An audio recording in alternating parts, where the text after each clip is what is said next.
Pessoal, aqui estamos nós para mais um EGRIC TV, 12ª live. É um prazer ter vocês aqui com a gente. Esse projeto ele só está seguindo até onde está, graças à adesão de todo mundo. Muitas pessoas envolvidas, muitas pessoas assistindo.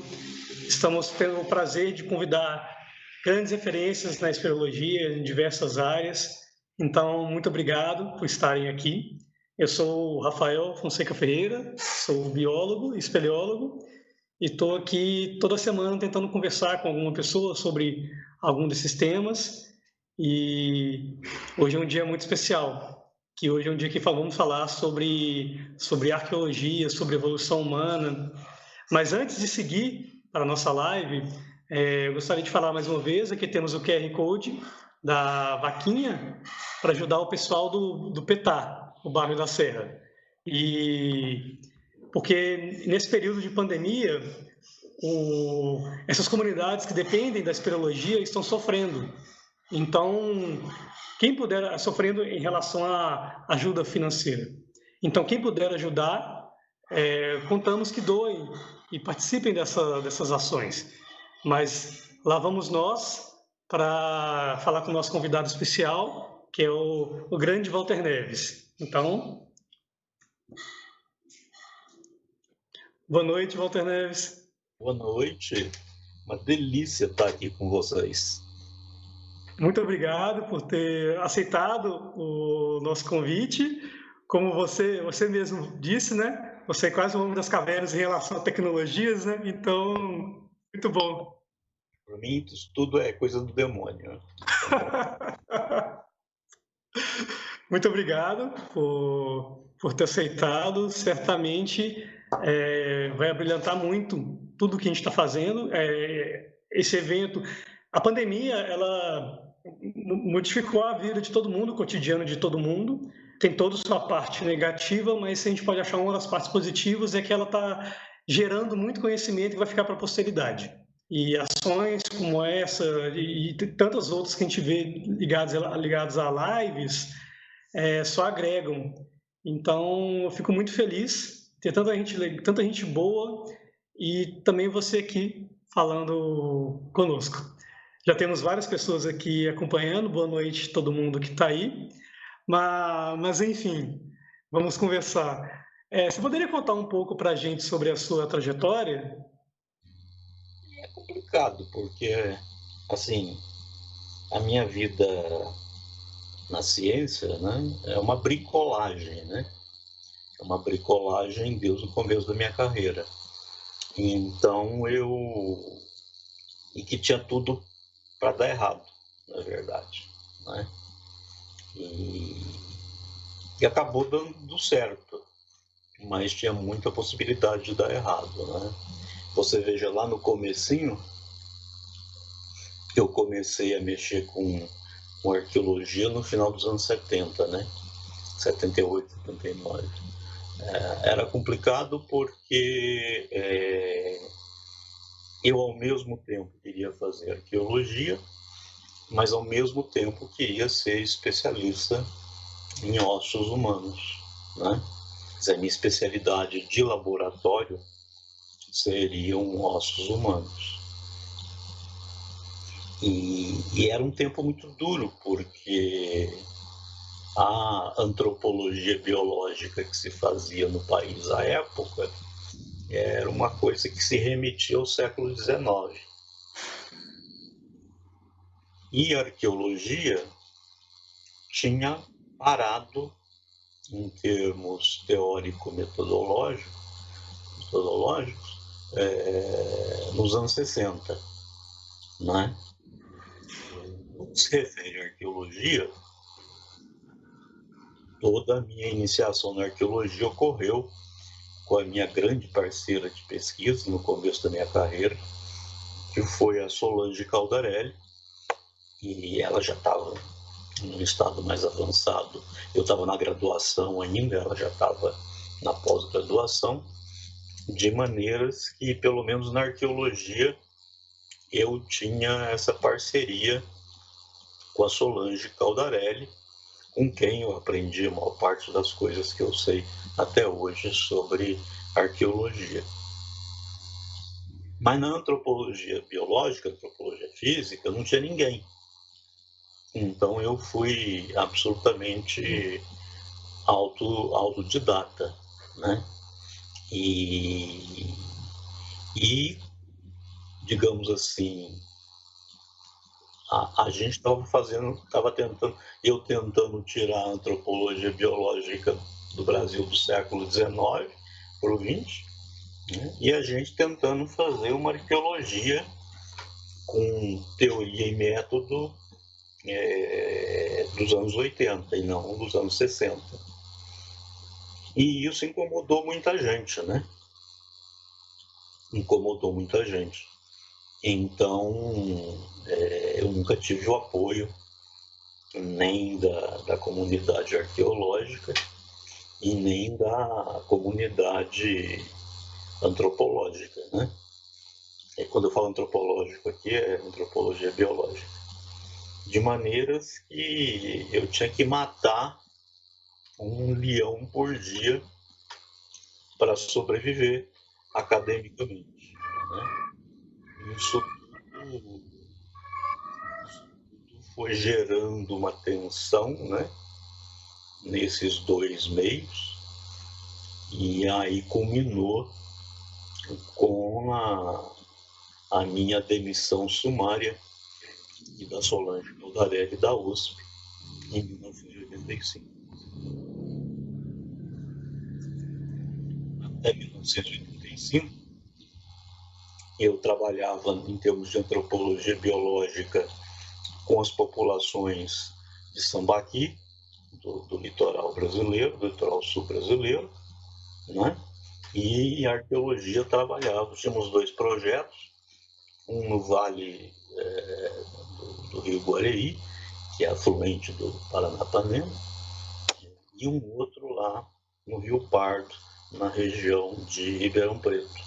Então era uma coisa complicada, porque assim, onde eu fazia arqueologia, não tinha esqueletos, né? Porque era tudo arenítico e arenito não preserva quase nada.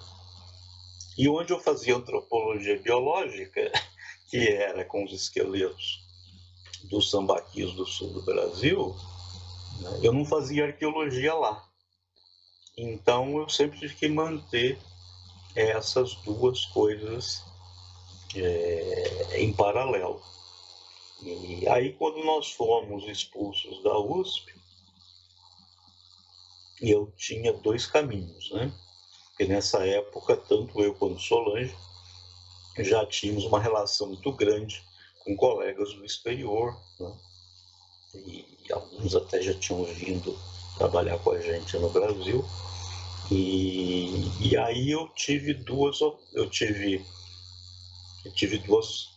vias de sobrevivência, né? Uma era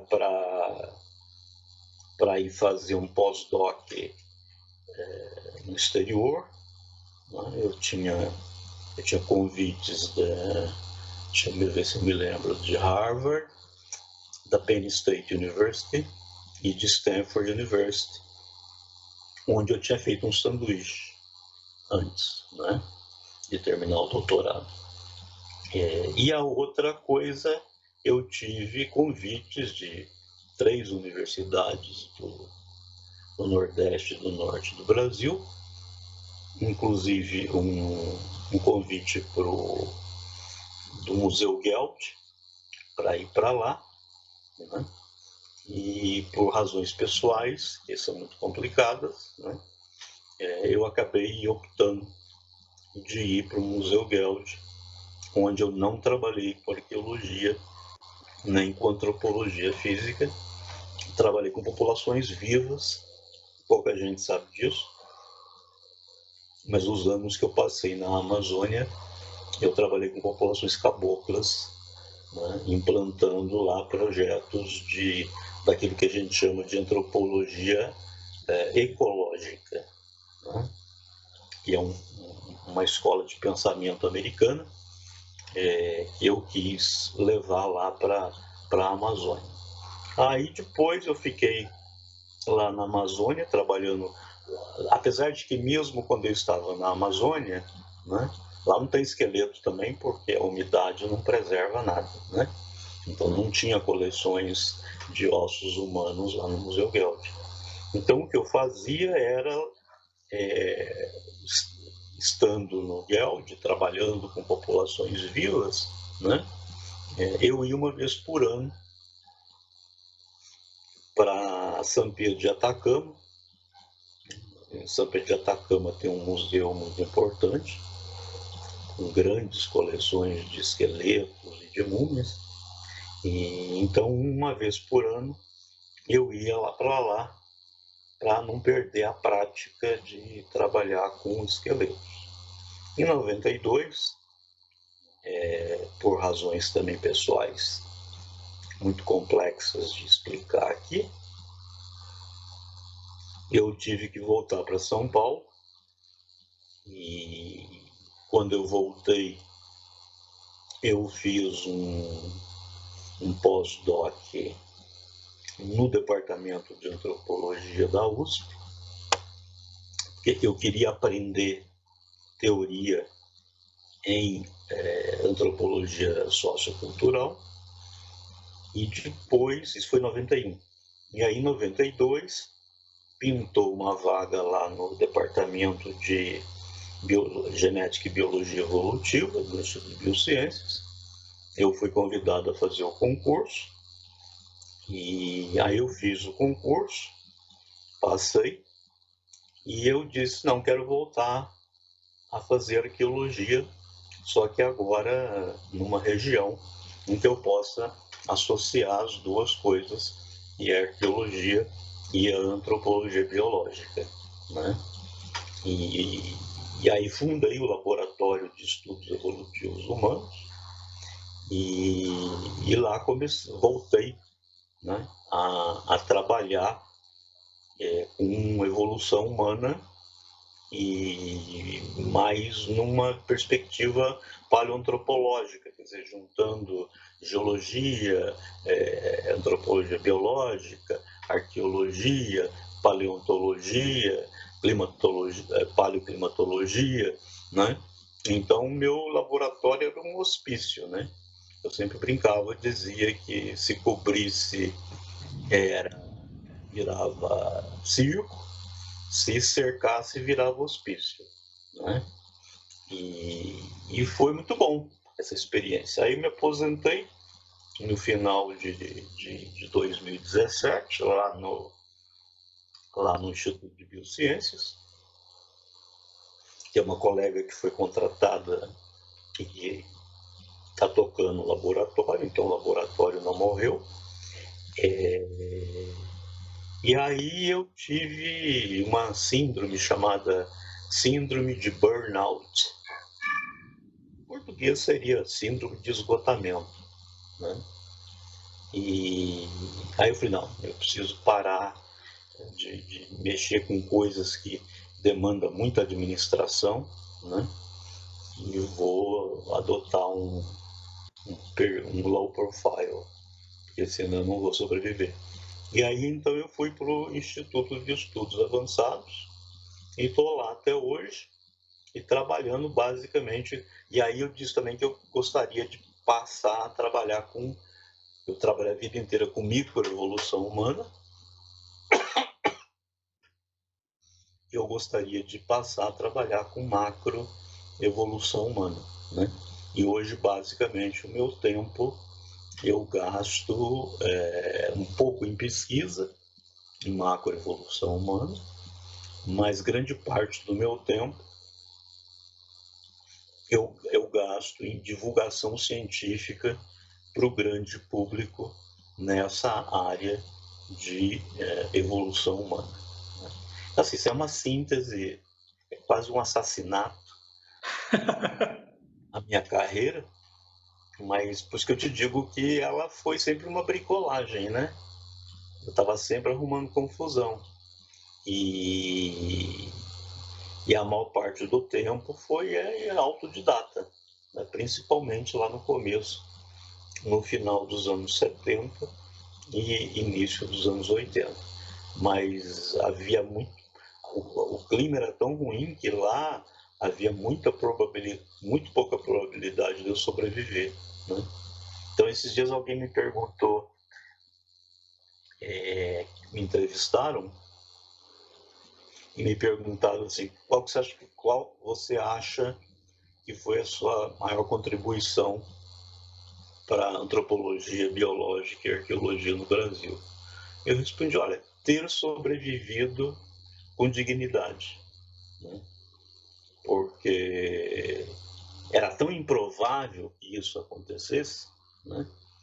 E isso aconteceu sem eu ter que negociar princípios, né? Se eu negociasse princípios, teria sido muito mais fácil, mas eu nunca negociei princípios, né? Então eu sempre digo para os meus alunos, digo, olha, nunca, em momento algum, abandone um sonho,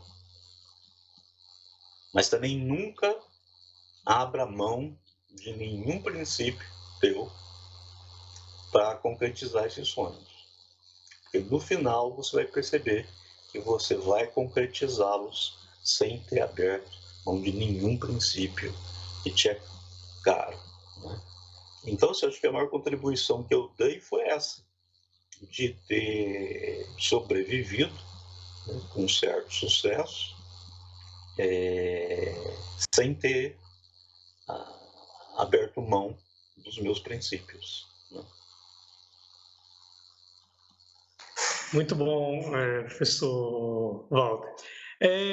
Está com algum ruídozinho aqui. Por acaso você tem algum celular perto do computador aí? Talvez possa ser alguma interferência. Não tenho nada, não. Não? Bom, mas é alguma coisa que não interfere tanto assim. Eu acho que inclusive até parou. Eu tenho uma pergunta aqui, bem básica. Afinal, o que é arqueologia e antropologia física? Bom, na verdade, essas coisas hoje se somaram, né, numa coisa que a gente chama de bioarqueologia, né? A arqueologia, tradicionalmente, ela trabalha com a cultura material, né? Com os restos de indústria lítica, cerâmica, fauna, enfim, arte rupestre. E a antropologia biológica, ela trabalha especificamente com os restos esqueletais humanos. Durante muito tempo, a antropologia biológica, ela era quase que um apêndice da arqueologia, né? Então, basicamente, o antropólogo físico estava lá no seu laboratório, chegava o arqueólogo lá com caixas e caixas de esqueletos humanos, e você ia analisar isso, aí depois você fazia um tipo de um relatório, e isso entrava lá como um apêndice da pesquisa arqueológica. Até que no meio dos anos, no início dos anos 80, né, começou aí uma série de pessoas nos Estados Unidos e eu aqui no Brasil a dizer, não, temos que parar com isso. Os antropólogos, biólogos, têm que ser tão arqueólogos quanto os que analisam a cultura material. E aí surgiu um campo, né, que se chama bioarqueologia, né? Então hoje, por exemplo, eu não digo mais que eu sou bioantropólogo, eu digo que eu sou bioarqueólogo, tá? Ou seja, alguns de nós começamos a reivindicar o direito de termos os nossos próprios projetos de arqueologia, né? Mas para isso, evidentemente, você tem que estudar teoria e método em arqueologia, né? Então, aquela coisa passiva do antropólogo físico que ficava no laboratório, recebendo os ossos que os arqueólogos mandavam, aí você analisava, aí você escrevia um apêndice lá para a publicação do fulano, né? A gente se rebelou contra isso, né? Tanto vários colegas nos Estados Unidos, como eu aqui na América do Sul, né? E aí criamos, então, esse termo bioarqueólogo, que é o antropólogo físico, que também é arqueólogo, que tem os seus próprios projetos, que entende de teoria e método em arqueologia tanto quanto qualquer arqueólogo. E ainda nessa linha, o que é ser arqueólogo para você? Para mim, ser arqueólogo, para mim, eu digo isso, eu digo assim que talvez a profissão mais interessante do mundo seja você ser um astronauta, né? Porque você pode chegar em mundos absolutamente desconhecidos, né?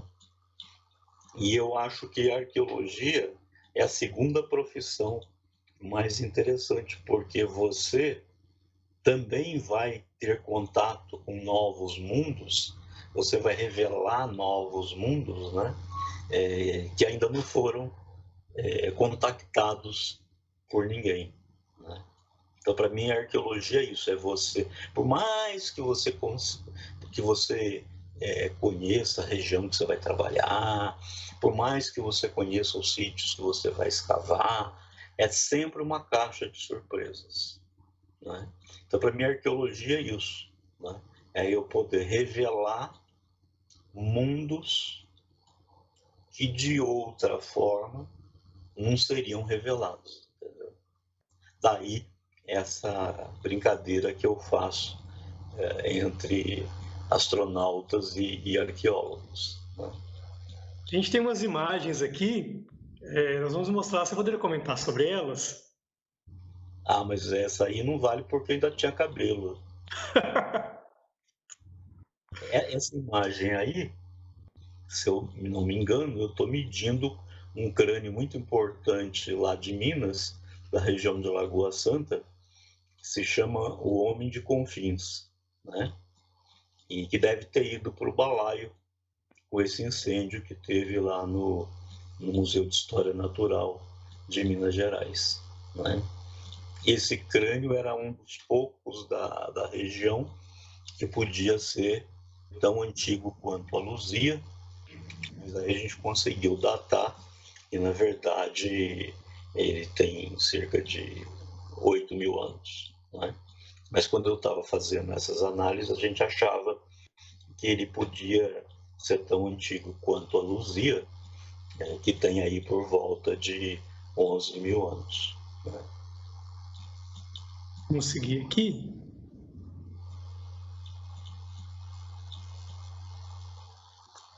E essa imagem? Essa imagem tem um paleoartista que chama Rogério Souza.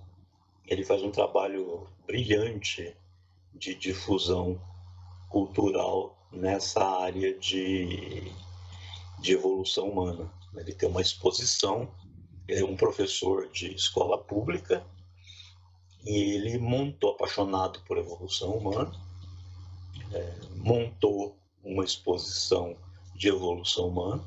Como ele é um paleoartista, ele mesmo fez as réplicas dele. Uau. E ele leva isso, né, com recursos próprios para as escolas públicas, né, de escola básica, fundamental e média. E ele me presenteou com esse esqueleto da Lucy que ele fez, e que está muito bem feito, né? E que nós aproveitamos para uma pequena exposição que nós montamos agora no primeiro semestre, aliás, desculpa, no final do ano passado, né? Que se chama Invasão Hominínia, né? Nós montamos lá no IEA com esse esqueleto da luz e com crânios de outras espécies de hominíneos fósseis, né? Mas infelizmente com esse negócio da pandemia, isso a gente não teve nem tempo de divulgar Eu não chamo de exposição, porque não é uma exposição, por isso que eu chamo de uma instalação, né? Então tem a luz, mais 5 crânios importantes para entender o processo evolutivo humano, né? Sensacional a arte, muito bem feito mesmo. Ele é ótimo. Tem mais algum aqui? Vamos ver. Olha, essa aí, eu acho que eu tirei.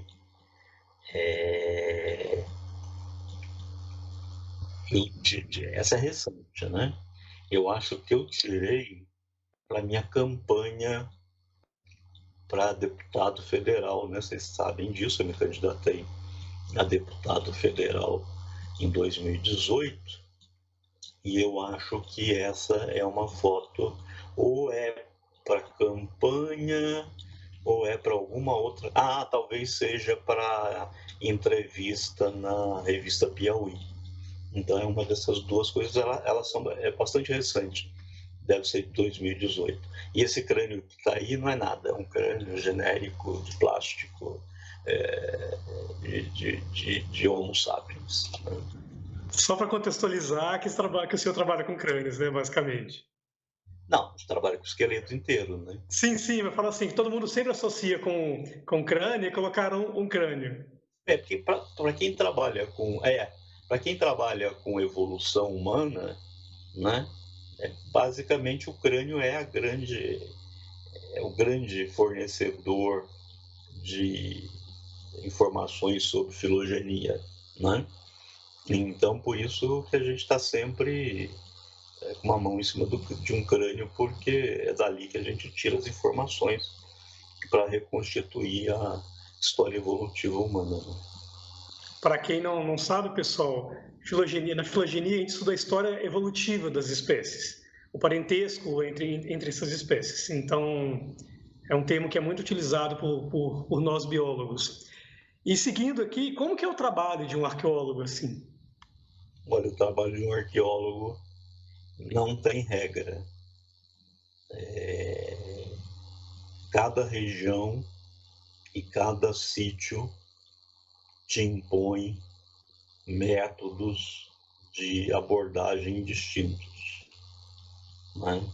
Então, a metodologia que você usa, por exemplo, na escavação de um sítio dentro de uma gruta, ou um abrigo, né, para ser mais preciso, é muito diferente daquilo que você aplica a um sítio em campo aberto, numa vertente, próximo a um rio, por exemplo, que é muito diferente da metodologia que você aplica se você está escavando um sambaqui na costa brasileira, ou se você está escavando depósitos fluviais de milhões de anos, como eu fiz lá na Jordânia, recentemente.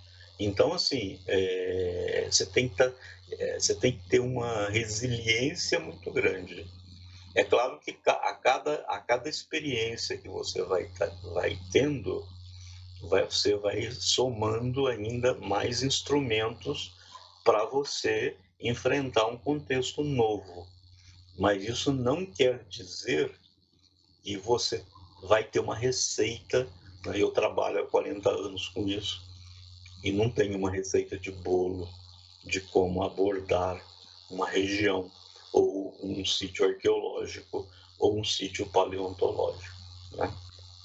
Então, toda aquela figura que o povo imagina, Indiana Jones, o caçador da Arca Perdida, é uma figura totalmente hollywoodiana de ser arqueólogo. Olha, eu sempre digo que eu estou mais para Mary Poppins do que para Indiana Jones. Por quê? Porque não tem aquilo, você vai para campo, usa roupa maltrapilha, se suja, se mela todo, quer dizer, tem glamour, mas não é aquele glamour da, do Indiana Jones, entendeu? Aquilo não existe, aquilo realmente não existe. Agora, tem um grande glamour, né? Porque tem esse glamour de você ser surpreendido a cada momento, né? Como eu disse, por mundos que você está revelando e que de outra maneira não seriam revelados. Então, a arqueologia é muito glamurosa, né? E eu preciso de glamour para viver, né? E eu acho Inclusive, que a vida sem glamour não merece ser vivida. Então, a arqueologia é uma coisa extremamente glamurosa, né? então, inclusive, essa questão do glamour é uma coisa que te atrai. Você falou que, inclusive, trabalhou para o Império, para a realeza britânica, certo? Pois é. Trabalhei muitos anos. Eu comecei a trabalhar muito cedo, com 13 anos de idade. Precisava comer, né? E vem de uma família muito pobre. Então, eu comecei a trabalhar aos 13 anos na famosa Rolls-Royce. E trabalhei na Rolls-Royce entre os 13 anos de idade e 20 anos de idade, né? Então, eu tive uma formação burocrática no bom sentido, né? Eu tive uma formação burocrática de primeira grandeza trabalhando com os ingleses, né? Inclusive, eu me lembro que quando eu saí de lá e fui para a universidade, eu levei um choque assim, total, quase paralisante, de ver o nível de amadorismo, né, com que a universidade era gerida, né? E ainda é. A universidade ainda é gerida de uma forma muito, amadora, né? Mas há 40 anos atrás era muito pior, né? Então eu levei um susto quando eu saí da atividade privada e passei para a universidade. Tem um termo interessante que é um jargão que se usa bastante, que é o de homem das cavernas. Essa terminologia está certa? Está errada. É. Como que viviam os homens há milhares de anos atrás? O homem primitivo, pode-se dizer. O homem da caverna não vivia na caverna. Isso é um mito. Ele vivia naquilo que a gente chama de abrigo sob rocha, que são paredões, né, inclinados, formando uma área abrigada, ou então na boca de cavernas. Mas dentro das cavernas, né, se você está escavando um sítio numa boca de caverna e você entra 2 metros para a região afótica, para a região que já não tem luz, você já não acha mais nada, né? Então, eu sempre digo que o homem das cavernas, cabe ter algumas exceções, mas no geral o homem das cavernas nunca viveu nas cavernas, né? Ou ele viveu em abrigos, ou ele viveu em ou ele viveu em bocas de cavernas. Tem que ter muita iluminação, tem que ter boa insolação, tem que abrigar da chuva. Então, os pré-históricos eram muito exigentes. Qual que é, assim, você falou que geralmente eram abrigos, né? Mas a gente tem, como você disse, algumas exceções de pinturas, de vestígios em regiões anfóticas. Qual que é o senhor sabe qual que é o máximo que se tem de registro? Não, você tem, por exemplo, no Paleolítico Superior Europeu, né, você tem aquelas pinturas fantásticas, como Lascaux, Altamira, deixa eu ver, né, que eram feitas lá na região afótica.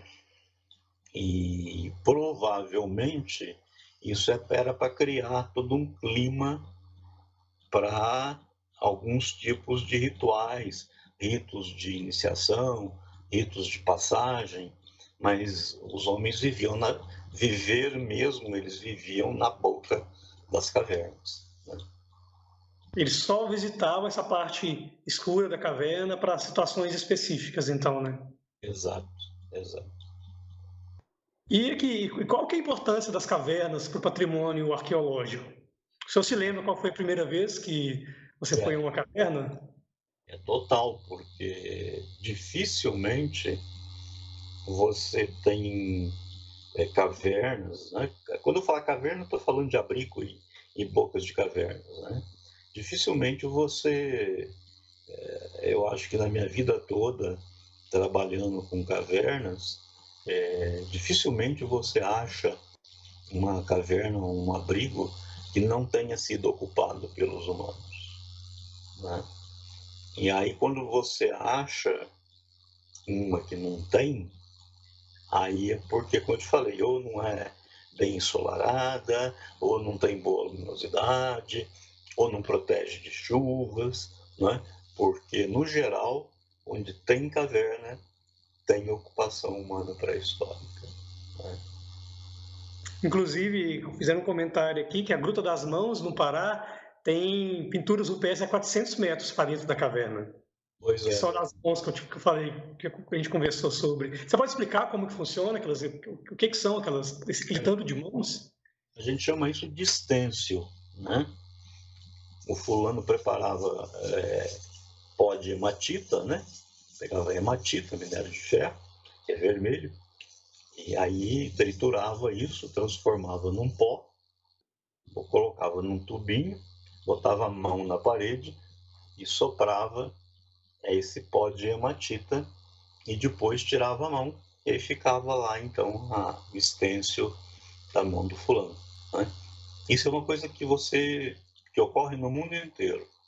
Não sei por que havia essa fixação por deixar as mãos registradas nas paredes. E o senhor lembra qual foi a primeira vez que você foi numa caverna? Ah, me lembro, me lembro. O abrigo Sarandi, que justamente nós começamos a escavar sob a orientação da Solange Caldarelli, que nós começamos a escavar lá na região do Rio Guareí, né? Então, a primeira caverna que eu estive assim, com o intuito de procurar por remanescentes arqueológicos foi o abrigo Sarandi. E ali a Solange Caldarelli formou toda uma geração de arqueólogos, não é? Mas nós perdemos todo esse trabalho, porque, como eu te disse, em 85 nós fomos extirpados da Universidade de São Paulo e perdemos 7 anos de trabalho de campo, né? Tanto ali na região dos afluentes do Paranapanema, quanto lá na beira do Rio Pardo, né? Então, basicamente, os meus primeiros 7 anos trabalhando com arqueologia, perdão, rendeu muito em termos de aprendizado, mas não me rendeu, por exemplo, grandes publicações, porque quando a gente estava no momento em que as grandes publicações iam começar a sair, né, nós fomos simplesmente extirpados do mercado. Nossa. Ô, professor, a gente tem uma pergunta aqui do Leonardo Rezende. Quais características de um ambiente são usadas pelos arqueólogos para saber se há mais chances de achar ossos humanos? Olha, basicamente você não acha ossos humanos em sedimentos ácidos, né? Então, por exemplo, no Brasil é muito difícil você escavar um sítio na beira de um rio, por exemplo, em sedimento vermelho, ou amarelo e tal. Vai ser muito difícil você encontrar sepultamentos humanos conservados, né? Grutas são especialmente mais convidativas nesse sentido, grutas calcárias, né? As grutas calcárias, porque o calcário justamente quebra a acidez do solo, torna o solo mais básico, e então você tem uma grande preservação de ossos humanos, né? Mas você tem, por exemplo, os sambaquis da costa brasileira, que como são amontoados de conchas, né, também tem o carbonato de cálcio, que ajuda a preservar muito bem os ossos humanos. Agora, no geral, no meio do pasto, digamos assim, vai ser muito difícil você achar esqueletos humanos, né? Tanto é que, como eu te disse, nos 7 primeiros anos da minha carreira, né, eu escavava, eu trabalhava como arqueólogo em 2 regiões do estado de São Paulo, e não tinha a menor possibilidade de conservar um esqueleto, né? E trabalhava com esqueletos lá dos sambaquis, que conservam muito bem esqueletos. Então, assim, acidez de solo e grande umidade são fatores absolutamente perversos para não só para a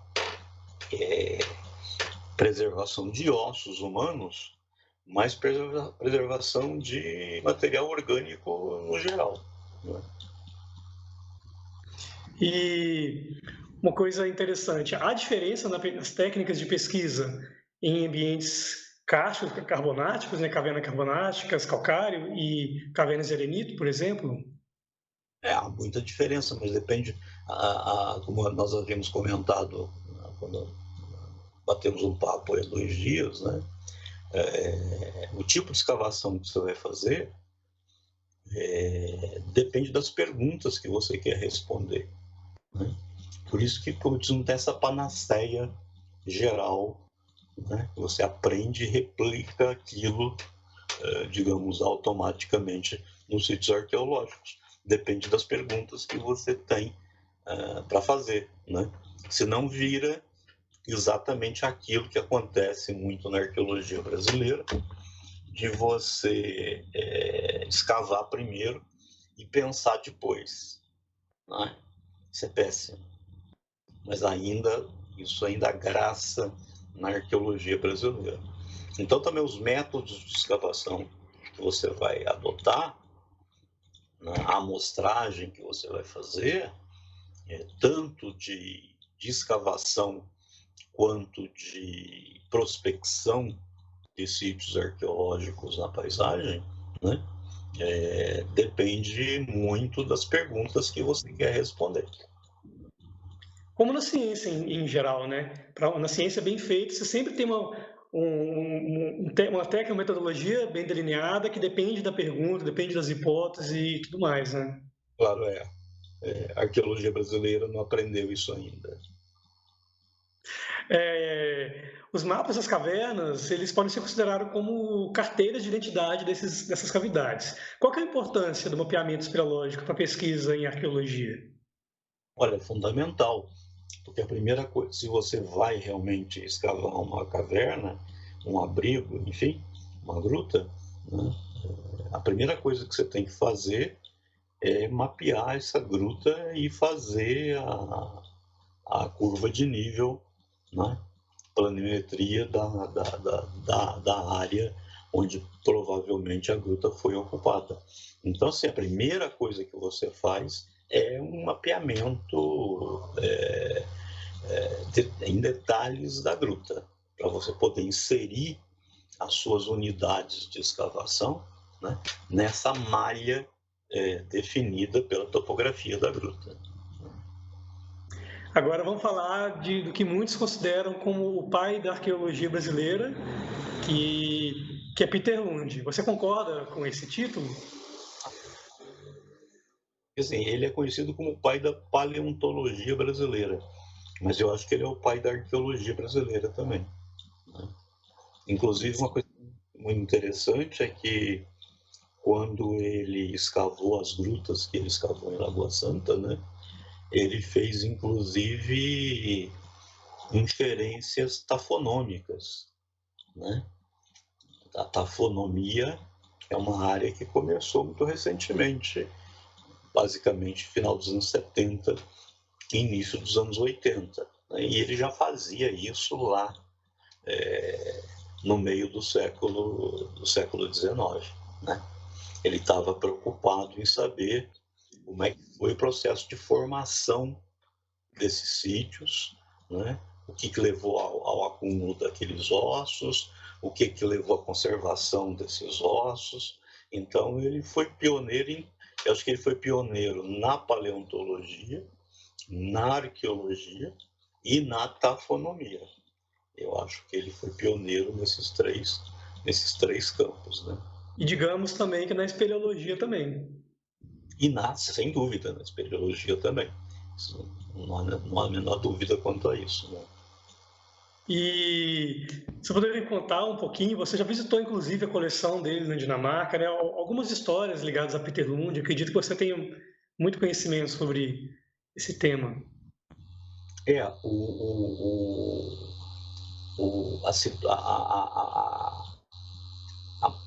A conservação dos ossos que ele encontrou, muitos deles estavam em brechas muito duras, com calcita, né, muito duras. De maneiras que, por exemplo, na coleção Lund, na parte de fauna, né, e megafauna, dificilmente você tem um osso inteiro, porque ele tinha que tirar aquele fragmento ósseo, né, de dentro daquela matriz de calcita, de brecha. Então, assim, a coleção é muito de fragmentos, né? Acho que você tem uma outra coisa, crânios inteiros, acho que se você tiver 2 ou 3 crânios inteiros de fauna, né? É muito.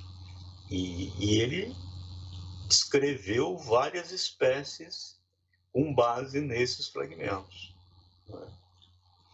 E depois, quando novos materiais estavam disponíveis e outros paleontólogos estudaram, eles perceberam que o Lund tinha acertado quase 100% do que ele propôs, né? Embora trabalhando em condições muito longe do ideal, porque o material era extremamente fragmentado, né? Então você veja que quando ele... porque a coleção dele vai para a Dinamarca em 1845. Essa coleção fica esquecida durante muito tempo no museu, né? E ela só vai ser estudada. Quer dizer, o plano do Lund era voltar para a Dinamarca para estudar, né? Porque ele escreveu as memórias, né? Que eram relatórios preliminares sobre as escavações e sobre esses ossos que ele encontrava, né? Ele publicou muitas, e onde ele descreveu novas espécies, inclusive o tigre-dente de sabre. E aí é muito aflitivo estudar a vida dele, porque a ideia dele é enviar essa coleção e voltar para a Dinamarca para estudar, porque ele teria bibliografia, teria colegas para discutir com ele e tal. E isso nunca aconteceu, né? Ele nunca voltou para a Dinamarca. E a coleção dele vai ser estudada depois por um outro paleontólogo dinamarquês chamado Herluf Winge, né? E é o Herluf Winge que mostra isso. E mesmo trabalhando com material extremamente fragmentado, né, ele tinha acertado quase 100% daquilo que ele havia publicado preliminarmente lá como relatórios preliminares. E ainda já que a gente está falando em paleontologia, o Murilo Vale ele perguntou se a arqueologia conversa com a paleontologia no campo científico, nas práticas de campo. Depende de onde você faz arqueologia, né? Na maior parte do tempo não dialoga, não. Quer dizer, isso, estou pensando em termos da nossa profundidade temporal aqui, de 12 mil anos, vamos dizer assim, né?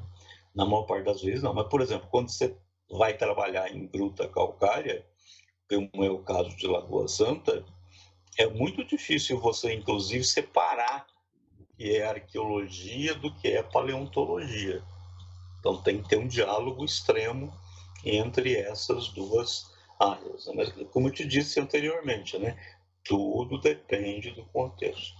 Não há regras gerais, receitas de bolo que você precisa, que você pode seguir, né? Então, por exemplo, em Lagoa Santa não tem jeito. Você tem que ser meio arqueólogo, meio paleontólogo. Eu até me atrevi a virar paleontólogo, né? E escavei uma gruta paleontológica, ou seja, sem ocupação humana, né? Só com fauna. Nunca tinha tido sobre essa questão. Desculpa, pode falar. Nunca tinha tido essa experiência de escavar um sítio primariamente paleontológico e não arqueológico. E aí o que eu fiz foi, você veja como essa questão do contexto. Eu acabei adaptando técnicas arqueológicas para escavar esse sítio paleontológico, né? E foi muito informativo fazer isso. Inclusive, eu sempre discutia muito com o Cartelli o trabalho, né, que a gente fazia, e dizia assim, olha, Cartelli, você acha que isso aqui está, né, tá nos conformes? E ele ficava todo emocionado e entusiasmado, né, de ver a gente aplicando técnicas arqueológicas em escavações paleontológicas, né? Então, por isso que a gente diz que minha carreira é uma bricolagem, né? Lá em Lagoa Santa, a gente tinha vários sítios arqueológicos sendo pesquisados, mas aí eu me meti de ir lá escavar um sítio paleontológico junto com o Beethoven, você deve conhecer de nome, que é um grande espeleólogo e geomorfólogo de cavernas calcárias, né? Aí a gente se pôs a escavar esse sítio paleontológico em busca de megafauna ou em busca de esqueletos humanos, que eventualmente eram 3 abismos, né? Eventualmente esqueletos humanos que tivessem sido jogados lá dentro, né? E nós encontramos um esqueleto completo de uma preguiça, uma terrível, uma Catonymus uvieri. E então também foi toda uma experiência nova para mim, escavar um sítio paleontológico usando técnicas arqueológicas, entendeu? Eu fico imaginando essa parceria, Walter Neves e Cássio Cartelli. São duas grandes. A gente se dá muito bem. Eu tenho um profundo carinho pelo Cartelli e ele me apoiou muito, né? Porque era uma aposta, né? Podia não ter dado certo, né? Eu levava lá para ele os meus croquis, os meus mapeamentos dos ossos e tal, mas dizia, Cartelli, eu estou fazendo uma coisa minimamente compatível, né, com o que se faz em paleontologia. Eles, não, tá ótimo, mas que maravilha e tal. Então, sempre foi uma pessoa que me estimulou muito em todos os sentidos, né? A gente tem uma pergunta aqui, para fechar mais ou menos esse tema. Já foram encontrados ossos, pergunta do Vitor Andrade, já foram encontrados ossos de animais junto com ossos humanos, sugerindo que nossos ancestrais os usavam como ferramentas, adornos ou até em rituais? Você podia repetir, por favor? Já foram encontrados ossos de animais junto com ossos humanos, sugerindo que nossos ancestrais os usavam como ferramentas, adornos ou até em rituais? Ele deve estar eu acho que ele está falando em fauna, megafauna, né? Em fauna extinta, né? Não, isso no Velho Mundo é muito comum. No Velho Mundo isso é muito comum. Você, principalmente no Paleolítico Superior, né? Você usava marfim, osso, dente, né? Para fazer objetos utilitários e de adornamento pessoal, né? Então, aqui você tem isso também, mas com essa fauna recente, né? no Velho Mundo, você tem isso de forma generalizada, né? E aí vai ter um pico disso a partir de um período que a gente chama de Paleolítico Superior, que começa aí por volta de 45 mil anos, né? Que o povo se adornava inteiro e tal, como as nossas populações indígenas fazem hoje. E aí você tem não só objetos utilitários, espátulas, afiadores, agulhas, colheres, mas você também tem colares, pulseiras, enfim, né? Os ossos de fauna, de fauna fóssil eram extremamente utilizados como matéria-prima. Tá? Inclusive, por um bom tempo se perguntava se o homem ele conviveu com essa fauna pleistocênica, não é? Até chegar a Isso. uma resposta. Então, isso em Lagoa Santa, né? Que o Lund justamente foi o primeiro a propugnar que o homem teria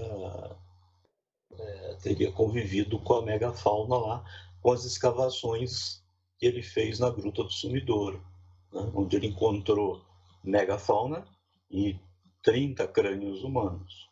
E ele sofre muito com isso, porque ele era cuvierista, né? O Cuvier era o grande mestre dele, e para o Cuvier o homem não teria vivido, teria havido o tal do dilúvio, né? Então essa megafauna seria antediluviana e o homem seria depois do dilúvio, e portanto não haveria uma convivência entre a megafauna e o homem. E o Lund, né, é muito interessante porque no primeiro artigo que ele escreve sobre o sumidouro, né, ele não admite que havia a convivência entre o homem e a megafauna que ele achou, né? Mas depois, assim, isso é uma coisa muito bonita de ver na carreira dele, né? Quer dizer, ele é obrigado a se convencer pelas evidências de que sim, teria havido essa convivência em Lagoa Santa.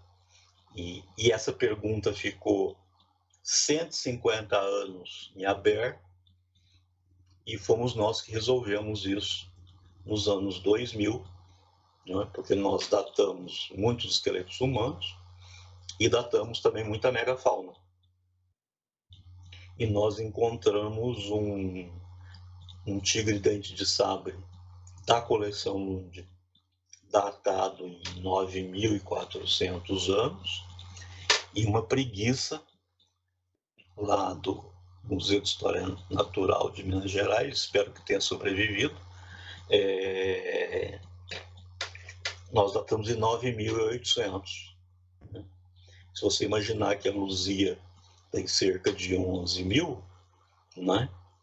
Nós, então, agora nós demonstramos que tem que ter havido convivência entre o homem e a megafauna lá em Lagoa Santa, ou seja, o Lund estava mais uma vez certo, talvez até por razões erradas, mas ele estava certo, né? Houve realmente essa convivência, mas você não encontra nos sítios arqueológicos nenhum osso de megafauna. Então havia uma evitação total entre os homens e a megafauna em Lagoa Santa, apesar de eles terem sido, agora sabemos, que eles foram de fato contemporâneos, né? Já que a gente está falando tanto de Lagoa Santa, qual que é a importância de Lagoa Santa para a arqueologia brasileira? Olha, a Lagoa Santa tem uma importância para a arqueologia do Novo Mundo inteiro, né? Você não tem nenhuma outra região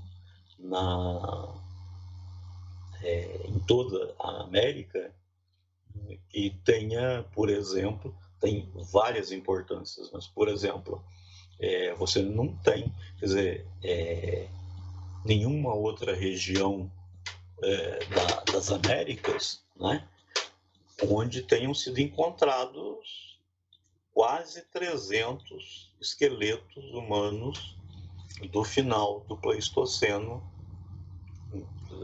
começo do Holoceno. É uma situação única nas Américas. Então, eu sempre digo que Lagoa Santa é o nosso fossil power, né? Qualquer um que queira estudar a questão da origem do homem na América através dos esqueletos humanos tem necessariamente que passar por Lagoa Santa. Agora, com o incêndio no Museu Nacional e com o incêndio que teve lá na UFMG semana passada, a gente imagino que a gente deva ter perdido pelo menos metade desses esqueletos, entendeu? Mas de qualquer forma, ainda é a região de referência no continente americano para quem trabalha com a questão da origem do homem na América. Ainda falando sobre o homem na América, um grande marco das pesquisas arqueológicas foram as suas pesquisas com o crânio de Luzia, né? Até então, o registro mais antigo da presença do Homo sapiens nas Américas. Pode nos contar um pouco sobre essas pesquisas? Não é que é o vestígio mais antigo da presença do homem na América. É o esqueleto humano mais antigo da América.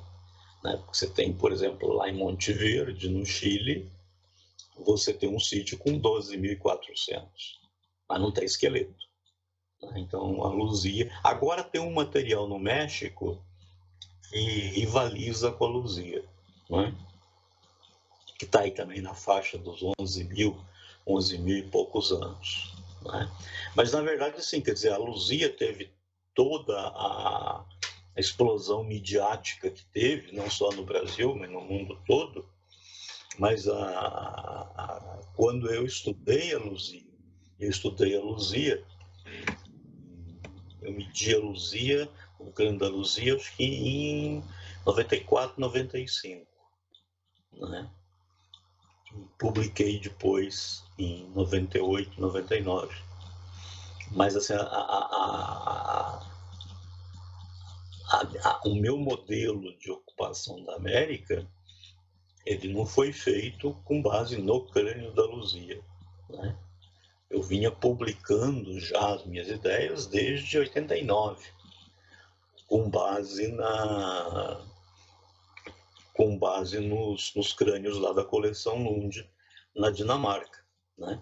Eu tive que ir para lá porque aqui não me davam acesso, o Museu Nacional não me dava acesso às coleções que eles tinham, e o Museu de História Natural lá de Belo Horizonte também não me dava acesso às coleções. Né? Eu só passei a ter acesso a essas coleções a partir de meados dos anos 90. Né?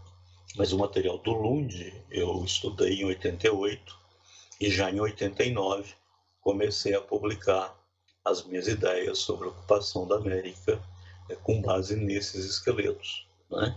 Na medida que as coleções brasileiras foram se abrindo, na verdade eu fui só confirmando, né, aquele modelo que eu havia proposto lá no final dos anos 80, o meu grande, queridíssimo colega, o Héctor Pucciarelli, de La Plata, que infelizmente faleceu há uns 2, 3 anos atrás. E então, assim, as pessoas acham que o meu modelo de ocupação da América foi com base na Luzia. Na verdade, quando a gente publicou a Luzia, a gente já tinha 10 anos de publicações defendendo o modelo de ocupação da América que a gente propugnava. Né? Então, assim, agora a Luzia trouxe uma coisa muito boa, porque ela se tornou o ícone, né, da pré-história brasileira. Né? E ela está em todos os livros de história, biologia, de escola fundamental, né?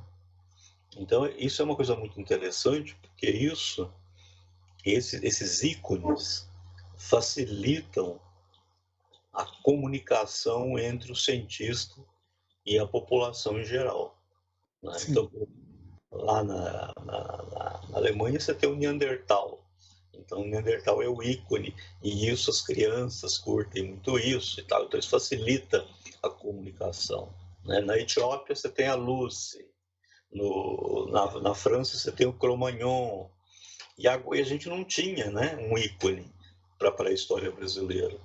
E a Luzia, entre muitas coisas positivas que ela me trouxe, eu acho que ela trouxe isso para todo mundo, que foi para a história brasileira ter uma cara, né? Nós não tínhamos isso.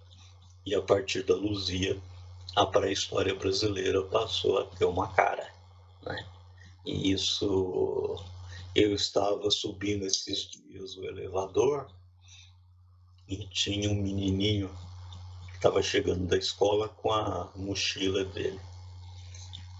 Aí ele me olhou e perguntou assim: o senhor que é o homem da Luzia? Sou. Por quê? O senhor caiu na minha prova hoje. E eu errei. Se ele pudesse, ele me estrangulava de raiva. Estrangulava. E eu errei.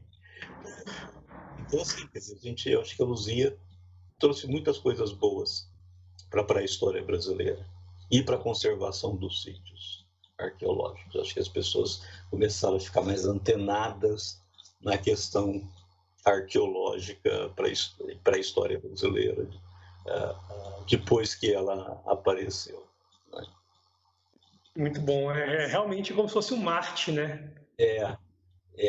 Mas não, vou repetir, quer dizer, a Luzia foi um ponto de grande visibilidade no nosso modelo de ocupação da América, né? Tanto é que assim, tudo que a gente publicou entre 89 e 98, mesmo publicando nas melhores revistas internacionais, né, nós fomos absolutamente ignorados pelos nossos colegas norte-americanos, né? Com o advento da Luzia e com o impacto que ela teve na mídia internacional, né, eles tiveram que, pelo menos, olha, tem um louco lá embaixo, né, propondo alguma coisa, e é melhor a gente ver o que está acontecendo, né? Então a Luzia também teve esse papel importante, né? Com a Luzia não dava mais para jogar o nosso trabalho para debaixo do tapete, né? Então a Luzia também forçou a comunidade norte-americana, né, a começar a dialogar com o nosso modelo. Isso é um problema, né? Essa questão de que como que os norte-americanos, os europeus, eles veem a ciência na América Latina, por exemplo, né? Muitas vezes eles veem como se fossem de baixa qualidade e às vezes a impressão que eu tenho é que é muito mais difícil, não só em qualquer área da ciência, para um latino querer mostrar as mesmas coisas com a mesma qualidade, se comparar com uma pessoa do hemisfério norte, dependendo. Você tem que provar 10 vezes mais do que se você fosse um cientista norte-americano ou um cientista europeu, né? Eu me lembro que o primeiro trabalho, só para te dar um exemplo, o primeiro, porque assim eu publiquei a coleção Lund em 89 no Brasil, em 90 apresentei num congresso internacional nos Estados Unidos, e em 91 nós publicamos no Journal of Human Evolution as nossas análises multivariadas com base na coleção Lund. Um dos referis disse: olha, esse resultado aqui é impossível. Eles devem estar usando algum software caseiro, porque não pode isso. Esse resultado Aí o editor pediu para que eu mandasse o printout do computador, né, provando que a gente não tinha usado um software de fundo de quintal. Nós estávamos usando um software consagrado na nossa área, que era o BMDP, né? Mas eu tive que ir, naquela época era muito difícil, porque você tinha aqueles formulários contínuos, né? E aquilo, eu tive que pegar aquilo, fazer um embrulho e mandar para provar que eu estava usando um software de excelência internacional e não um software de fundo de quintal. Né? Uau! Você vê aonde chegamos, né? Aonde chegamos. Ô, professor, tenho várias perguntas aqui sobre o mesmo tema. Várias pessoas estão perguntando a que pé se encontra as pesquisas sobre a ocupação das Américas. Olha, eu estou um pouco desatualizado sobre isso, porque eu trabalhei 30 anos incessantemente sobre essa questão e há uns 5 anos eu decretei uma moratória, sabe? Então, eu não tenho a mais remota ideia de como é que vão as pesquisas sobre a questão da ocupação da América. Hoje eu estou preocupado lá com os australopitecos, estou preocupado com o erectus, estou preocupado com os neandertais. Realmente, eu, depois de 30 anos, eu achei que eu tinha que descolar dessa questão da origem do homem na América. Né? O senhor passou a bola para frente. Passei a bola para frente. Realmente não estou mais lidando com isso e não estou nem mais me inteirando do que está sendo publicado sobre o assunto. Eu acho que 30 anos está de bom tamanho. Né? Ah, com certeza.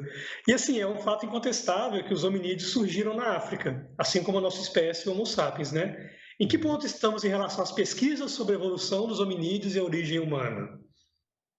Já é um assunto que você está mais...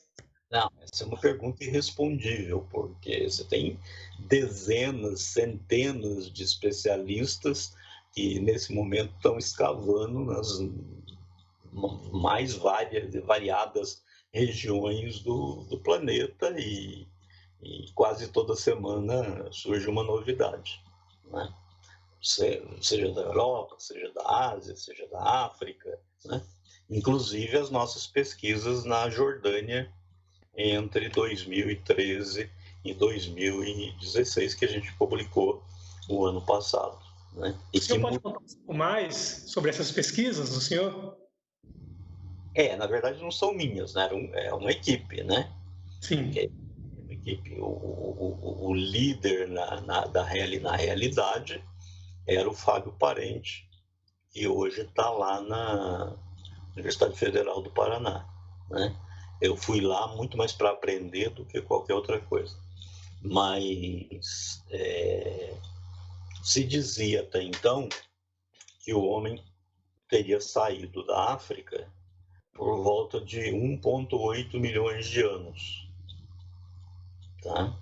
E teria chegado no Cáucaso por volta de 1,75 milhões de anos, por causa de um sítio muito importante na República da Geórgia, chamado de Manise, onde foram encontrados 5 crânios, né? Primeira vez que isso aconteceu no mesmo sítio com essa antiguidade, e esses hominíneos lá, os fósseis hominíneos, os hominíneos fósseis, foram datados em 1,75 milhões de anos.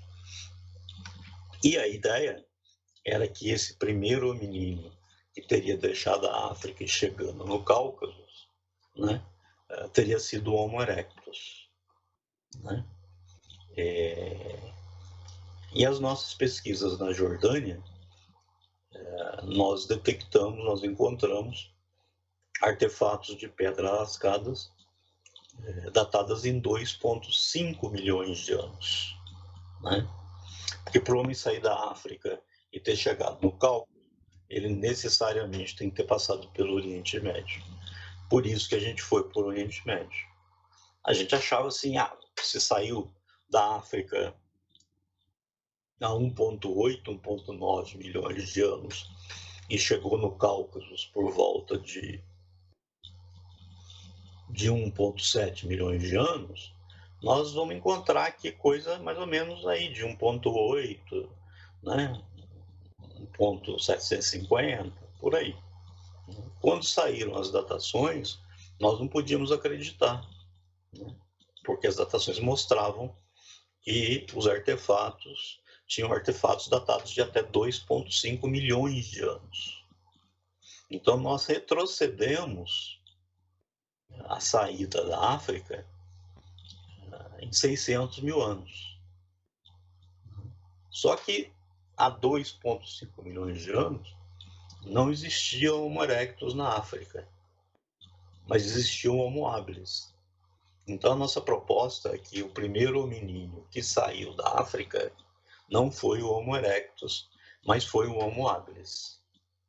E isso é muito interessante porque se você olha esses 5 crânios de Dmanise,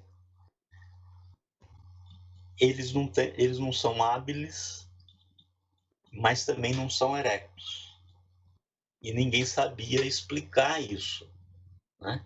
Então, com as nossas descobertas agora, ficou claro que foi o Homo habilis que saiu da África, chegou lá no Cáucaso, ou no meio do caminho, e começou a se transformar no Homo erectus.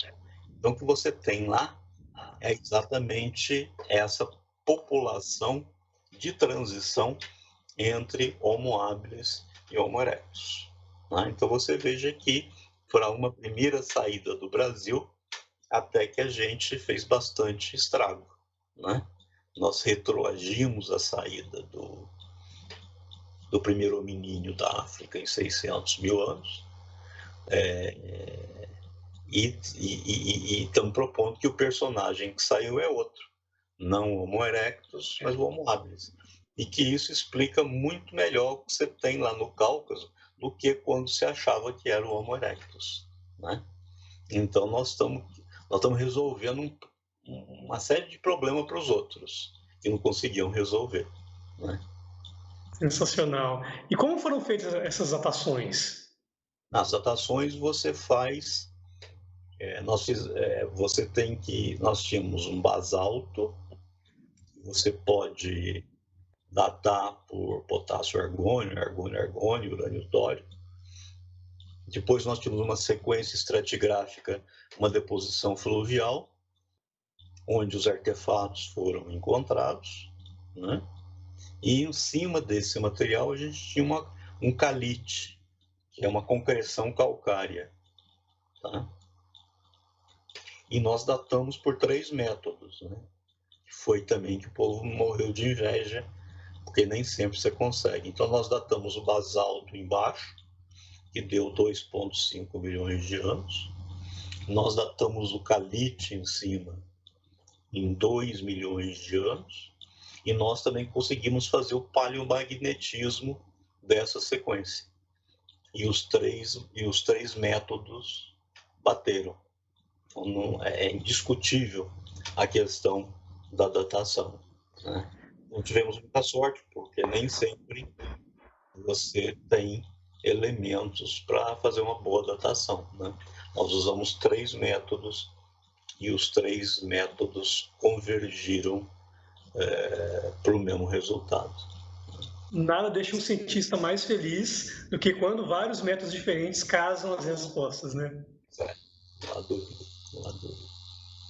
E nem sempre é o que acontece, né? Muitas vezes você pensa uma coisa, tem uma pergunta, e na hora que você menos espera, aquela micro frustração comum na ciência, né? E a gente segue bola para frente. E o senhor também tem feito pesquisas na Geórgia também, né? Na Geórgia eu fui no ano passado, participei das escavações em Dmanise, mas eu fui primordialmente para dar um curso lá de evolução humana, não é? Porque assim, é muito comum na nossa área que que você, quando tem um sítio-chave, que você transforme aquilo numa escola de campo, né? Então, eles têm lá a Summer Field School de Manise, né? Onde você recebe uma série de alunos que vão escavar e vão ter palestras, enfim, né? Durante o tempo que eles estão lá. E aí eles me convidaram para dar um curso de básico de evolução humana para esses alunos. Aí eu fui, dei o curso, mas não resisti, evidentemente. E no tempo que me sobrava, eu fui lá escavar, né? Mas aí nós estamos negociando a possibilidade de implantar um projeto na Geórgia, mas de Manise fica mais ou menos no meio da Geórgia, em direção ao Mar Negro. Eles têm uma região kárstica muito importante, com muita caverna, né? E escavações feitas há décadas, né, mostraram que pode ter ocupação neandertal. Então nós estamos negociando de fazer uma missão brasileira, georgiana, para trabalhar nessas grutas kársticas, né, que é o meu, como é que eu vou dizer assim, o meu métier, né, depois de trabalhar 10 anos em Lagoa Santa, com caverna kárstica. Eu acho que eu estou preparado para enfrentar, né, uma caverna kárstica lá na Geórgia. Mas aí, com esse negócio da pandemia, tudo se descontinuou. Sim. E eu acho que a gente vai ter aí um ano de tempo perdido. A escola de verão não vai acontecer, por razões óbvias, né? Então eu não vou para lá esse mês de julho. E mesmo esse negócio de ir lá para visitar as grutas, a gente, em princípio, ia em maio e foi tudo, evidentemente, postergado, né? Mas eu estou sondando duas coisas, né? Ou trabalhar nessas cavernas kársticas do oeste da Geórgia, ou no karst da Romênia. A Romênia também é uma área que me interessa muito, porque ali você teve claramente uma ocupação intensiva tanto de neandertais quanto de sapiens, né? Então, inclusive o crânio de sapiens mais antigo da Europa vem ali da Romênia. Então, se esse negócio na Geórgia não der liga, né? A outra opção que eu tenho também já os contatos, é fazer escavações lá em cavernas kársticas da Romênia. Onde que fica a lista para colocar o nome para poder participar das expedições? Não entendi, desculpa. Onde que fica a lista para colocar meu nome para poder participar dessas expedições? Já está convidado. Escravinho sempre bem-vindo. A Mariana Machado está com uma pergunta aqui sobre macroevolução. Quais interações tiveram os hominídeos que conviveram juntos? Teve interação sexual? Como que o Sapiens conseguiu sobreviver e extinguir outros hominídeos? Isso eu teria que dar um curso inteiro de evolução humana para responder essa pergunta. Eu prefiro dizer o seguinte, né? Essa imagem hoje de você ter no planeta, né, uma única espécie de hominídeo, né, que somos nós, o Homo sapiens, é uma coisa muito recente, né? No geral, na evolução humana, você teve várias espécies, se não gêneros, diferentes, vivendo ao mesmo tempo, né? Então, por exemplo, se você pegasse uma máquina do tempo e voltasse a 30 mil anos atrás, você tinha erectus, você tinha heidelbergenses, você tinha floresienses, você tinha neandertal, você tinha denisovano e você tinha homo sapiens. E isso é o padrão quando você vai para trás, né? Então, essa coisa de ter ao mesmo tempo no planeta apenas uma espécie é uma coisa de 30 mil anos para cá só. Então eu sempre brinco dizendo assim que nós temos que dar certo. Nós temos que dar certo porque não tem outra opção, entendeu? Se a gente não der certo, a linhagem dos hominíneos estará varrida pelo tempo. Compadre, mais umas 2 perguntas aí e a gente encerra, tá bom? Tá bom, então. Então vou seguir com umas perguntas que eu queria fazer, que é um tema que muito te interessa, que é a parte de divulgação científica. Você participou, você esteve totalmente envolvido com vários projetos de divulgação científica. Entre deles, a grande exposição, mega exposição no Catavento Cultural, né? Do macaco ao homem. Como foi participar desse projeto? E mais do que isso, qual que é a importância da divulgação científica para a ciência, assim, para chegar na comunidade e essa inter-relação de sociedade e meio científico? Esse negócio de divulgação científica para o grande público sempre foi uma coisa muito importante na minha carreira, desde o comecinho, né? Lá no 79, eu já estava participando de montagens de exposição na área de evolução humana. E eu acho o seguinte, como é que eu digo? Não espere nenhum tipo de estímulo institucional para fazer divulgação científica para o grande público, né?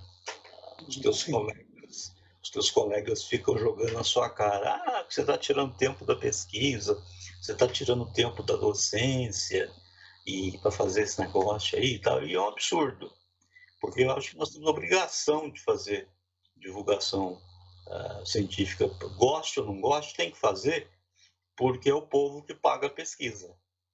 Então, nós temos por obrigação de retornar o resultado da nossa pesquisa para o povo.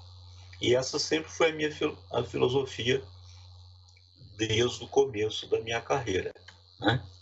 E eu tenho feito isso através de artigos em revistas de divulgação científica, livros de divulgação científica, jornais, matérias para jornais, né? E exposições museográficas. Eu acho que eu sou o único bioarqueólogo no Brasil que tem uma ampla experiência com exposições museográficas. E faço isso. Então, assim, no meu laboratório, os meus alunos todos sempre tiveram que fazer divulgação científica também. Então, eles já eram inoculados com essa mania desde que eles entravam no laboratório, né? E agora que eu me aposentei, que eu não preciso mais publicar 300 papers por ano, eu estou inclusive, intensificando essa coisa da divulgação científica para o grande público, né? Inclusive, estou criando lá no IEA, se for aprovado, um polo de popularização dos conhecimentos sobre evolução humana, né? Que vai envolver cursos, palestras, artigos, reportagens de jornal e itinerância de exposição museográfica, né? Nós estamos num momento muito difícil no Brasil, que é esse anticientificismo geral, né? E na nossa área, na biologia, né, tem a questão do criacionismo, e o Brasil está na beira de se tornar o segundo maior país criacionista do mundo. O primeiro, os Estados Unidos. E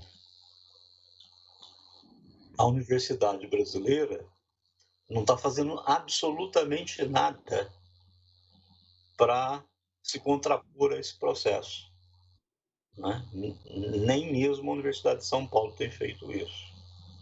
Então, eu tenho uma posição provavelmente muito peculiar em relação aos meus colegas sobre essa questão do criacionismo. Eu acho que optar por criacionismo ou evolucionismo é uma decisão de foro íntimo. E você não pode interferir nessa decisão de foro íntimo. Mas a pessoa tem que fazer essa opção de maneira informada, né? Ela tem que saber a narrativa da Bíblia, os que são cristãos, né? E tem que saber a narrativa da ciência. E ela tem que ser exposta a essas duas narrativas, e aí optar por uma ou por outra, como eu disse, é um problema de foro íntimo. Mas ela tem que estar informada. E o Estado brasileiro está falhando em dar para as pessoas a versão da ciência. Então, eu não acho que a gente tem que ficar, como fizeram nos Estados Unidos, se estapeando publicamente com criacionistas. Até porque a gente se fudeu nos Estados Unidos com isso, né? Só serviu para piorar a situação. Então, eu não acho que a gente tem que ficar se estapeando com criacionista. Mas eu acho que o Estado brasileiro não está facilitando o acesso das pessoas em geral, da lavadeira, da passadeira, da empregada doméstica, do serviço de pedreiro, do pedreiro, né, à narrativa que a ciência tem a oferecer, né? Isso me dá uma tristeza muito grande, né? Porque talvez, se os meus colegas descessem do salto alto, né, e passasse a fazer mais divulgação científica para o grande público, né, nós estivéssemos cumprindo com aquilo que eu acho que é um dever das instituições brasileiras, né? Então, assim, o evangelismo fundamentalista está fazendo muito bem o trabalho dele. Nós é que não estamos fazendo o nosso direito. Certamente. E temos que fazer, né? Então, assim, e a coisa pega mais ainda quando você tenta falar de evolução humana. Aí é que o negócio pega mesmo, né? Então, por isso que eu estou intensificando agora, depois da minha aposentadoria, né, as minhas atividades de divulgação científica nessa área de evolução. Existe muita resistência da população em geral, como você já disse, em ciência e principalmente em evolução humana, né? E, em parte, isso é reflexo de como que a comunidade acadêmica se fechou em bolhas e acaba que a sociedade não percebe um pertencimento da comunidade, da universidade para eles. Muitas vezes alguma pessoa pode pensar assim: eu não vou, para que eu vou preocupar com a universidade se eu não quero ter filhos e meu filho não vai estudar? Um exemplo bem básico, né? Então é essa bolha que a gente tem que furar, na minha opinião. Sabe, Uma das.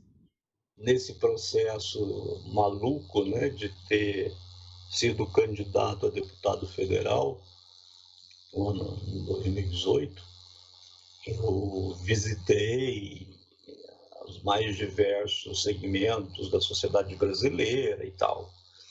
E uma coisa que me deixou extremamente triste é que eu cheguei à conclusão de que, para a população geral, tá, nós, cientistas brasileiros, somos absolutamente invisíveis. Tá? Então, as pessoas no geral, povão, estou falando, né? Não sabe que existe cientista no Brasil. Mas quando eles descobrem que existe, os olhinhos deles brilham. Sim. Entendeu? Então nós estamos numa situação tão... Nós temos falhado tão fragorosamente nesse negócio de divulgar a ciência para o grande público, que nós somos absolutamente irrelevantes para a população em geral. Tá? Então, eu acho que assim, a primeira coisa é a gente ocupar todos os espaços possíveis para fazer divulgação, para a gente ver se a gente consegue reverter essa situação. Porque quando as pessoas descobrem que tem, para eles, cientistas, está lá na NASA. Tá? Uma coisa inalcançável. Tá? Então, assim, a primeira coisa é nos tornarmos relevantes para a população brasileira. E para fazer isso, nós temos que fazer divulgação científica para o grande público. De qualidade. Um exemplo de divulgação científica que eu acho de qualidade é uma série de youtubers que se juntou, que é o Science Vlogs, onde eles divulgam ciência nas diversas áreas. Não só, astronomia, evolução, desenvolvimento sustentável, economia. Porque, querendo ou não, hoje em dia, o mundo digital, o acesso a ele não é... Muita gente ainda não tem esse acesso, mas o que a gente está fazendo aqui hoje é um exemplo disso. A informação ela pode chegar muito mais longe. Então, quando você tem pessoas que têm se treinado para fazer uma divulgação de qualidade, com um linguajar que seja acessível para a população, como você disse, o olho deles brilham. Então, para mim, é um grande projeto, que é o Science Vlogs, acredito que o senhor deve conhecer, que envolve vários cientistas, e eu acho que a gente precisa, mais do que nunca, de mais cientistas. E não só cientistas, jornalistas, pessoas que têm essa facilidade em divulgar, que se agreguem, porque senão a situação vai ficar mais complicada ainda. Infelizmente, a gente está num momento com muito fundamentalismo, muito anti-ciência, em diversas vertentes, anti-vacina, terraplanismo e tantas outras. E se nós, como você disse, o outro lado eles estão fazendo muito bem. Se nós não fizermos também, eles vão ganhar cada vez mais devotos. Claro, claro. Então, assim, eu vou te contar um caos que é uma das coisas mais emocionantes que aconteceu comigo. Quando eu mudei para Belém, eu tinha uma coluna semanal no jornal O Liberal, que era o melhor jornal de lá, acho que ainda que se chamava Natureza Humana. E eu escrevia sobre a evolução humana nessa coluna. Durou pouco, pois eu, por alguma razão que eu não me lembro, eu me desentendi com o jornal e acabou descontinuando. Bom, então tive isso, acho que eu escrevi lá durante 6 meses, 1 ano, e acabou. Um dia eu estava na minha sala e a minha secretária chegou para mim e falou: tem um rapazinho aí querendo falar com o senhor. E eu estava num dia enraivecido, assim, porque tinha reunião atrás de reunião, compromisso atrás de compromisso, né? E eu disse: Graça, eu não vou conseguir falar com ele, porque eu tenho que sair daqui agora e ir lá para a administração para várias reuniões. Hoje eu não vou ter condições de falar com ele. Tá bom. Ela foi lá, voltou, disse: olha, ele está pedindo porque ele disse que veio de muito longe para falar com o senhor. Eu disse: tá bom, então pelo menos ele entra. Aí você entrou na minha sala, um caboclinho com uma roupinha muito simples, um chinelo havaiano muito gasto e uma pasta, aquelas pastas de cartolina plastificada, né? azul, extremamente desgastada. Aí ele chegou para mim e falou assim: olha,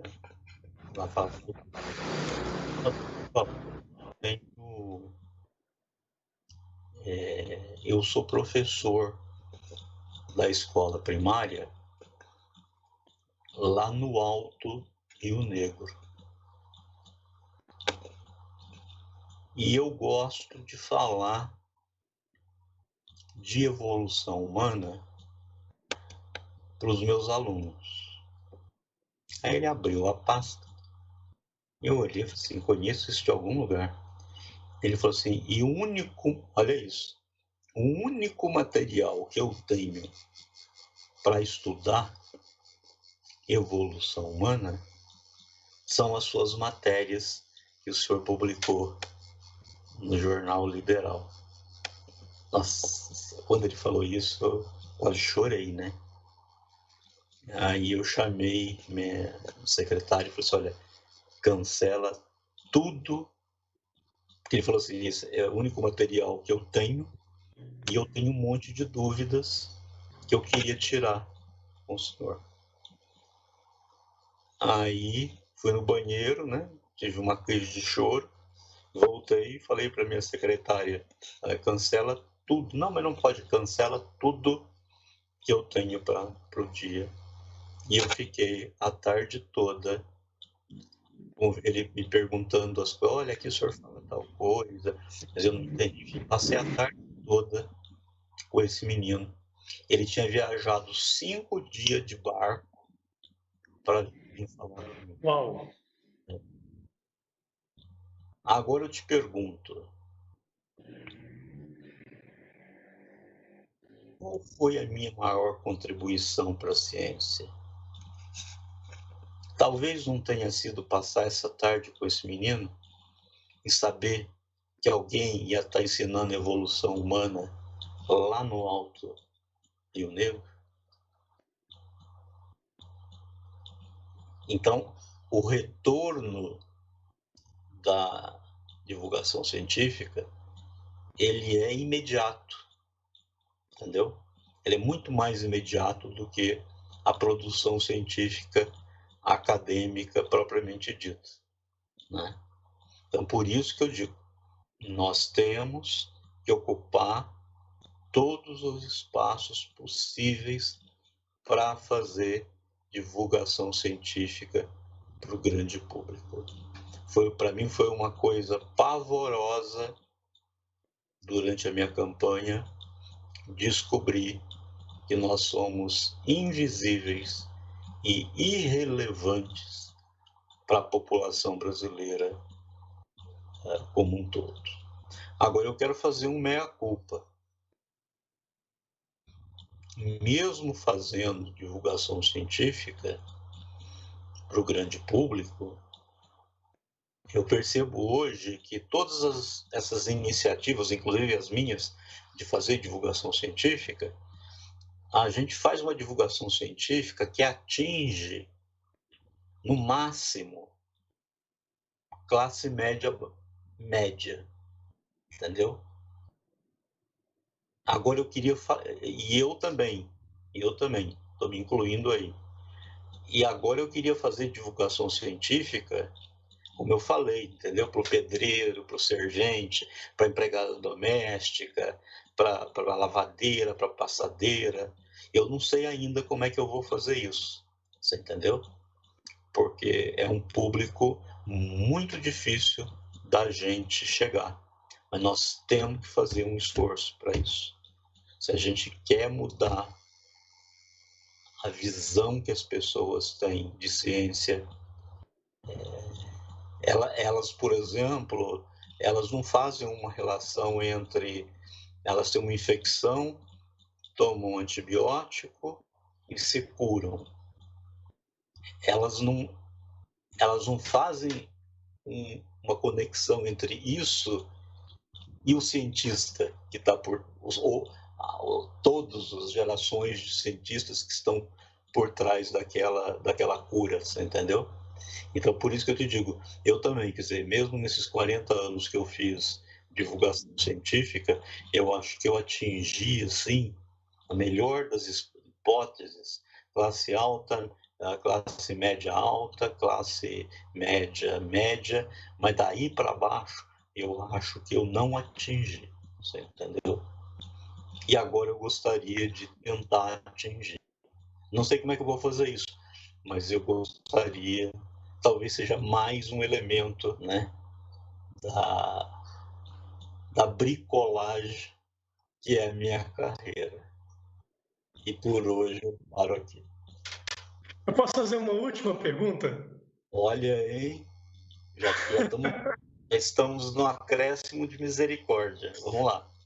Tá, e essa é uma pergunta focada em arqueologia, mas eu quero ampliar ela. Que conselho o senhor daria para quem quer iniciar os estudos em ciência e seguir os estudos em ciência?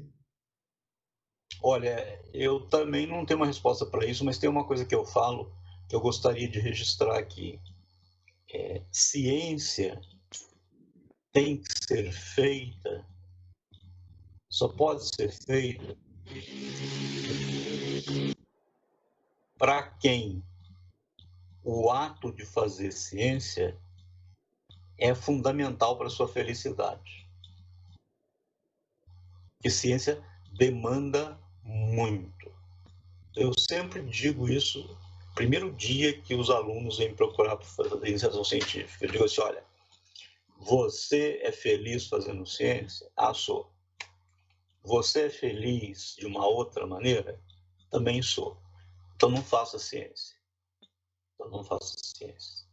Ciência tem que ser feita por aquelas pessoas para quem o ato de fazer ciência é fundamental para a felicidade delas, porque demanda muito, inclusive de abrir mão de muitas coisas na vida pessoal. Tá?